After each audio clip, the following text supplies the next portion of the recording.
Howdy folks, this is Daniel St.Pierre with Glorious Media, and in this video I'm going to show you how to create a new post in your WordPress blog. And let's get started, shall we? First, you'll need to log into your site's admin section to get to your dashboard. Next, select Post from the side menu and click New. Now, the Add New Post screen is loaded, and we'll start by typing a title for our blog post. The title can be anything you want, but I recommend you keep it short and include some type of call to action to entice prospect readers to select your blog post when they search for this type of information on search engines like Google. For example, since this blog post is a tutorial about blogging using WordPress, a good title would be Blogging Made Simple.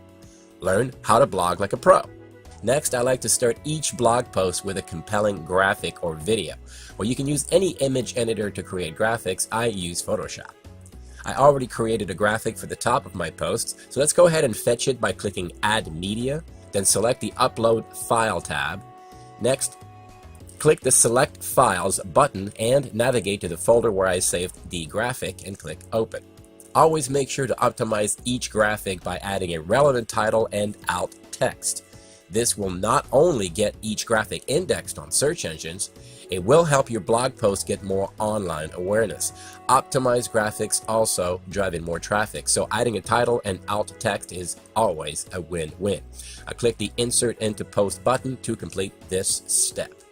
Next, let's type in the actual content of the post. Now, once again, I already prepared the copy for the post, so I'll fetch it and simply copy and paste it into this area of the page.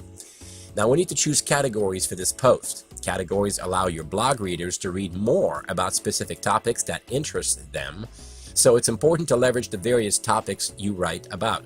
Now, in our case, this blog post belongs in the following categories: Internet Marketing and SEO. Now, to add new categories, simply click the Add New Category link and create categories that relate to your blog. The tags section is next, and it's an important step.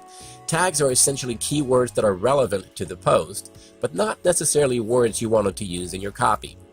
Tags should include words that will likely be used by people on search engines who are looking for the information found in your post. In this case, since the post is a tutorial about blogging using WordPress, a good tag would be WordPress blogging tutorial. Other likely search strings that are used on Google would likely include DIY WordPress blogging, easy WordPress blogging. For best results, I like to move words around in my tags since I never know what prospect readers are actually typing on search engines. So, more tags should include tutorial blogging in WordPress, tutorial WordPress blogging, and so on. Lastly, we'll set a featured image for this post. I often use the same graphic I created for the header section of the post. That's up to you. Now you're all set. Click the Publish button and voila! I hope you enjoyed the video, and in the event you did, click the like button and feel free to share and comment. Until next time, may God bless you and yours. To God be all the glory.